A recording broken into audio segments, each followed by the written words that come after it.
झारखंड में जेएमएम कांग्रेस साथ मिलकर चुनाव लड़ रही है। चुनाव से पहले तक इंडिया गठबंधन के भीतर अंतर्कलह की स्थिति दिख रही थी और अब एक चरण का चुनाव संपन्न होने के बाद भी इंडिया गठबंधन अपने घटक दलों की वजह से परेशानी में पड़ती नजर आ रही है। खासकर जेएमएम की परेशानी कांग्रेस की वजह से बढ़ सकती है। राजनीतिक विशेषज्ञों का मानना है कि कांग्रेस झारखंड में चुनाव प्रचार करने में उतने एफर्ट नहीं लगा रही है।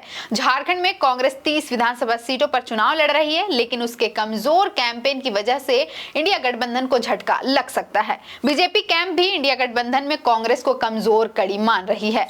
कांग्रेस के दो दिग्गज नेता राहुल गांधी और मल्लिकार्जुन खड़गे ने मिलकर कुल 11 रैलियां की है। इससे साफ पता चलता है कि कांग्रेस कैंपेन में वो जान नहीं डाल रही है जो उसे डालना चाहिए। इसलिए इंडिया गठबंधन में ही कांग्रेस के लचीले रवैये के चलते डर का माहौल है कि 30 सीटों पर लड़ने वाली कांग्रेस कहीं हेमंत सोरेन की सरकार बनने में फिसड्डी साबित न हो जाए। कहा जा रहा है कि कांग्रेस का कमजोर कैंपेन हेमंत सोरेन के लिए मुसीबत का सबब बन सकता है।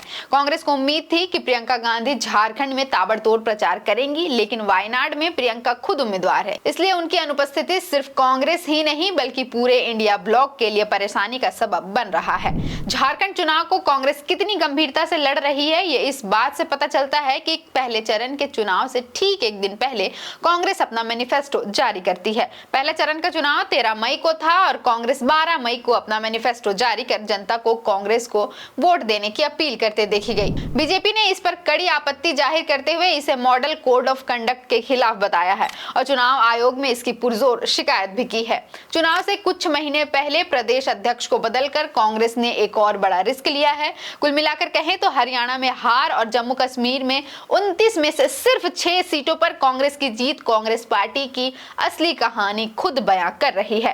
कांग्रेस के झारखंड के प्रभारी गुलाम अहमद मीर का बयान कांग्रेस के लिए गले की फांस बन गया है। गुलाम अहमद मीर ने 450 रुपए का सिलेंडर झारखंड के स्थानीय निवासियों के अलावा घुसपैठियों को देने की भी बात कह दी है। जाहिर है गुलाम अहमद का ये बयान पूरे इंडिया ब्लॉक के लिए डिफेंड करना कठिन हो रहा है। कांग्रेस जेएमएम के लिए बोझ बनती दिख रही है। 5 सालों में पार्टी सांगठनिक स्तर पर भी मजबूत नहीं हो पाई, ये साफ दिख रहा है। कांग्रेस के कार्यकर्ता भी बड़े नेताओं की तरह जमीन पर उतरने से परहेज करते दिख रहे हैं। हेमंत सोरेन भी भ्रष्टाचार के आरोप में जेल गए थे, लेकिन कई राजनीतिक विशेषज्ञों का मानना है कि हेमंत का जेल जाना उनको सियासी मजबूती दे सकता है। देखा जा रहा है कि झारखंड में कांग्रेस के बड़े नेता सिर्फ उन्हीं सीट पर प्रचार कर रहे हैं जहां पार्टी के अपने उम्मीदवार मैदान में हैं। वे उन सीटों पर प्रचार नहीं कर रहे हैं जहां इंडिया गठबंधन के सहयोगी दल लड़ रहे हैं। हालांकि अपनी सीटों पर भी कांग्रेस के झंडे और प्रचार वाहन कम ही दिखाई दे रहे हैं। रैलियों में भीड़ जुटाने के लिए भी पार्टी को जूझना पड़ रहा है। अब कांग्रेस के इस रवैये से झारखंड में अधिक सीटों पर जीत हासिल करना थोड़ी परेशानी भरा हो सकता है। हालांकि फैसला जनता को करना है और जनता फैसला करेगी 23 नवंबर को। तब तक के लिए बने रहे हमारे साथ, देखते रहे द फोर्थ पिलर।